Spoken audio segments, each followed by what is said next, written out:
Dear students, हम आज आप लोगों को एक्सरसाइज 13.3 एनसीईआरटी की प्रोबेबिलिटी के सवाल स्टार्ट करेंगे। क्वेश्चन नंबर 1 से स्टार्ट करते हैं। तो पहला क्वेश्चन है कि हमारे पास दिया हुआ है कि एक अर्न है हमारे पास। अर्न माने कलश होता है। कलश का मतलब आप लोग समझ लीजिए कि आपका बैग होता है। तो उसमें 5 लाल गेंदें हैं और 5 काली गेंदें हैं, जैसा दिख रहा है। 5 रेड्स एंड 5 ब्लैक बॉल्स, और एक बाल इसमें से इच्छानुसार हम ड्रॉ करते हैं, एट रैंडम ड्रॉ करते हैं, और इसके कलर को नोट करते हैं और उसको डाल देते हैं कलश में। उसके बाद दूसरी गेंद, 2 और गेंदें, जिस रंग की गेंद हम निकाले थे उसी रंग की 2 गेंदें और निकाल लेते हैं और कलश में डाल देते हैं, और उसके बाद दूसरी गेंद फिर निकालते हैं कलश से। तो पता करना है कि जो सेकंड वाली बॉल है उसकी लाल होने की क्या प्रोबेबिलिटी है, ये पता करना है। तो इस कंडीशन में हमारे पास रिक्वायर्ड प्रोबेबिलिटी हो जाएगी, probability of a red ball is drawn and return along with 2 red balls and then a red ball is drawn, plus probability of a black ball is drawn and return along with 2 black balls and then a red ball is drawn. तो first probability हो जाएगी 5/10 into 7/12। Second वाली हो जाएगी 5/10 into 5/12 हो जाएगी। तो पूरा जोड़ने पे, सॉल्व करने पे आपका 1/2 आ जाएगा। यही आपका आंसर हो जाएगा। अगला क्वेश्चन है E1 और E2 2 इवेंट्स हैं, जो 2 हमारे पास बैग हैं। तो मान लेते हैं कि E1 और E2 जो है बैग्स के सेलेक्ट करने के इवेंट्स हैं। मैंने मान लिया है कि let E1 and E2 denote the events of selecting bags and A denote the event of drawing a red ball. तो P1 is equal to P2 1/2 हो जाएगा। अब PA/E1 4/8 हो जाएगा, क्योंकि 4 गेंदें लाल हैं और टोटल 8 हैं।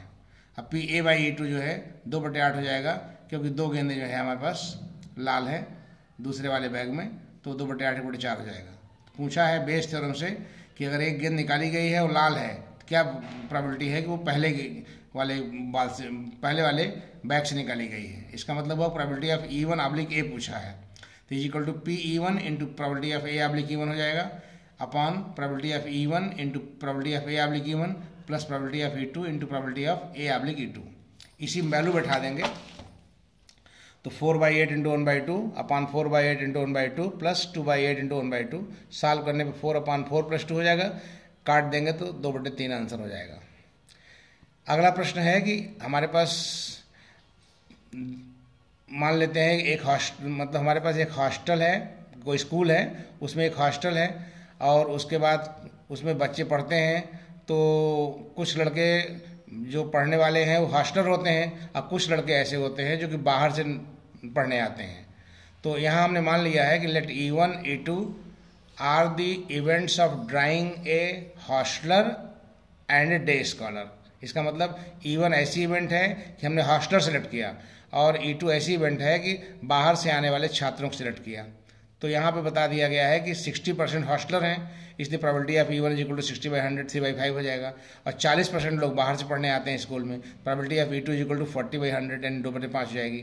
मान लेते हैं कि A1 डिनोट करता है event of getting A grade, मैंने मान लिया है। तो A1/E1 यानी कि A ग्रेड आई है, वो हॉस्टलर है, उसकी प्रोबेबिलिटी 30/100 दिया हुआ है किताब में, 3/10 हो जाएगा।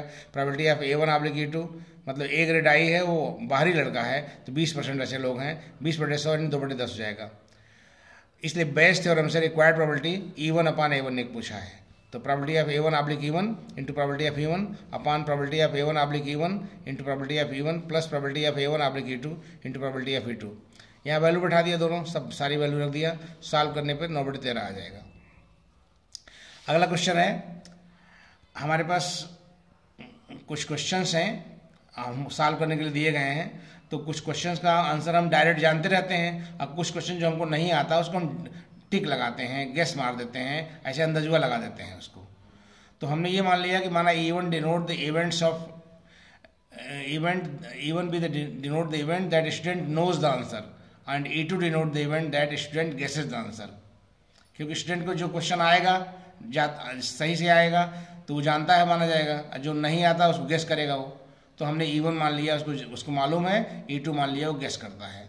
Then given that probability of E1 3/4 है, probability of E2 1/4 he given है।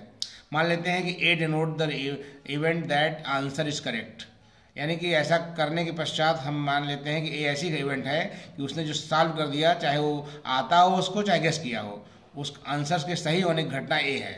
तो probability of A oblique E1, क्योंकि अगर उसको प्रश्न आता है तो सही लगाएगा, ये गारंटी है, इसलिए 100% प्रोबेबिलिटी होगी इसकी, इसलिए हमारे लिखा गया है। अब probability of A oblique E2 equal to 4 दिया हुआ है, तो बाई बेस थ्योरम से पूछा है, probability of E1 oblique A पूछा है, is equal to probability of A oblique E1 into probability of E1 अब whole by probability of A by E1 into probability of E1 plus probability of A by E2 into probability of E2। Value बैठा दिया यहाँ पे 1 into 3/4 upon 1 into 3/4 plus 1/4 into 1/4। पूरा solve करने पे आपका आ जाएगा 12/13, यही आपका आंसर हो जाएगा। यहीं तक हम करते हैं 4 क्वेश्चन, अगले क्वेश्चन को हम लोग नेक्स्ट वीडियो में करेंगे। Thank you for today.